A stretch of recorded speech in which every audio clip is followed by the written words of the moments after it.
Pergerakan saham hari ini kita langsung bergabung dengan analis BNI Sekuritas William Siregar. William, selamat pagi. Seperti apa IHSG hari ini? Ya, selamat pagi. Jadi kita melihat memang IHSG hari ini ada potensi ya untuk bisa kembali menguat, melanjutkan perdagangan pada hari Selasa lalu yang rebound marketnya. Dan memang kita melihat bahwa pertama disupport oleh oleh pertumbuhan di sektor di indeks Amerika Serikat yang kemarin memang ditutup sedikit flat tapi menguat. Dan saya pikir mungkin kita sudah memasuki fase di mana sentimen sell in May and go away itu sudah mulai berakhir gitu ya. Dan saya pikir market sudah mulai kembali mengakumulasi saham-saham yang sudah turun terlalu dalam selama Mei. Dan nantinya di bulan Juni kemungkinan besar market kita akan rebound gitu. Jadi saya pikir untuk hari ini kita sudah melihat market ataupun investor sudah mulai mengakumulasi lagi saham-saham indeks kita. Dan itu memimpin penguatan berpotensi pada hari ini seperti itu. Dengan penguatan itu apakah IHSG akan kembali ke level 6.000 itu semakin terbuka kemungkinannya? Untuk hari ini sih saya pikir belum. Tapi mungkin untuk di bulan Juni mungkin untuk balik ke 6.000 itu masih punya peluang yang cukup besar gitu ya. Tapi ya masih ada kemungkinan ke 6.000 tapi bukan dalam satu minggu ataupun sampai di penghujung akhir Mei. Saya pikir di bulan Juni sih akan lebih terlihat untuk IHSG balik ke level 6.000. Bagus, berarti tidak perlu menunggu akhir tahun ya. Level IHSG di 6.000 itu akan kemungkinan muncul pada bulan Juni. Baik, BI memutuskan untuk tahan suku bunga, bagaimana dampaknya?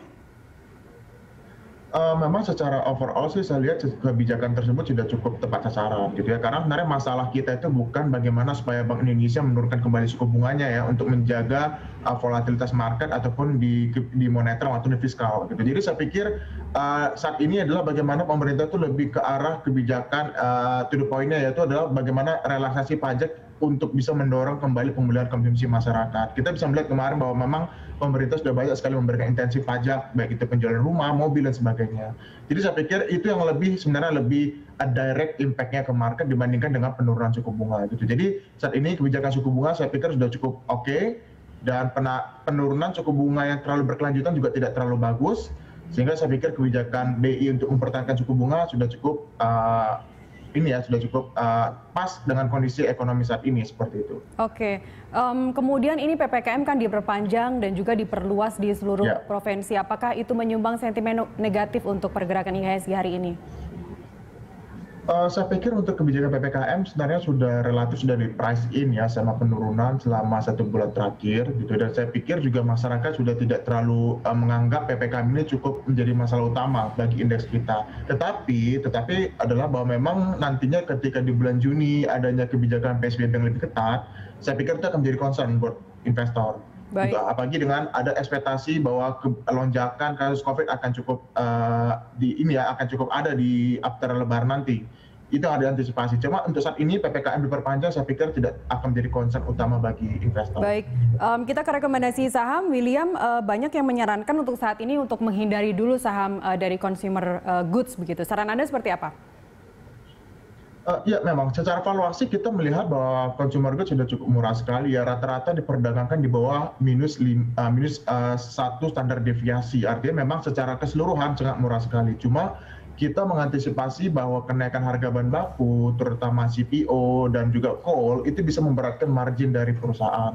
Jadi saya pikir dengan sentimen konsumsi kita masih relatif mulai pulih secara gradual, saya pikir consumer juga prospeknya mungkin akan tetap challenging dalam kuartal mendatang. Tetapi kalau kita berbicara valuasi sudah cukup menarik gitu. Jadi mungkin ini akan menjadi pilihan buat investor kalau memang long term, mungkin consumer bisa jadi pilihan untuk saat ini. Apa saja kode sahamnya yang Anda rekomendasikan, William? Ya, kita masih suka sama saham pertama dari sudah muncul, ya ini dari top picks kita di sektor consumer, dan juga kita juga suka sama ICBP, Mbak, karena skala ekspornya dan internasionalnya cukup bagus pasca akuisisi dari Pine Hill. Jadi dua saham ini masih kita jadi prioritaskan sih itu. Anda rekomendasikan Hero nggak? Ini kan menarik ya, justru ketika bulan Juli nanti Giant akan tutup besar-besaran menutup gerainya, tapi saham Hero tadi terakhir yang kita baca naik sampai 12% harga sahamnya. Anda rekomendasikan itu juga? Saya pikir kenaikan Hero ini anomali ya, memang kan ini juga ada impact dari penutupan Giant sehingga Hero akan lebih banyak membuka gerai-gerai seperti anak-anak usaha lain lah dibanding sama Giant sendiri. Jadi saya pikir ini hanya sentimen, ya Guardian dan sebagainya banyak sekali. Tapi saya pikir ini hanya technical rebound atau momentum sesaat. Jadi saya pikir resikonya tetap ada ketika harga saham naik terus signifikan. peluang untuk turun juga masih ada. Jadi untuk retail space sih sebenarnya saya tidak terlalu banyak sekali expect terlalu banyak ya, karena memang kondisi ekonomi juga belum mensupport, kondisi daya beli masyarakat juga belum mensupport gitu. Jadi kita masih maintain netral dulu untuk saat ini di sektor retail termasuk dari Hero sendiri. Baik, ini kan emiten BUMN, BUMN Karya tepatnya ya, absen rata-rata untuk bagi-bagi dividen. Seperti apa sahamnya? Masih ada rekomendasikan?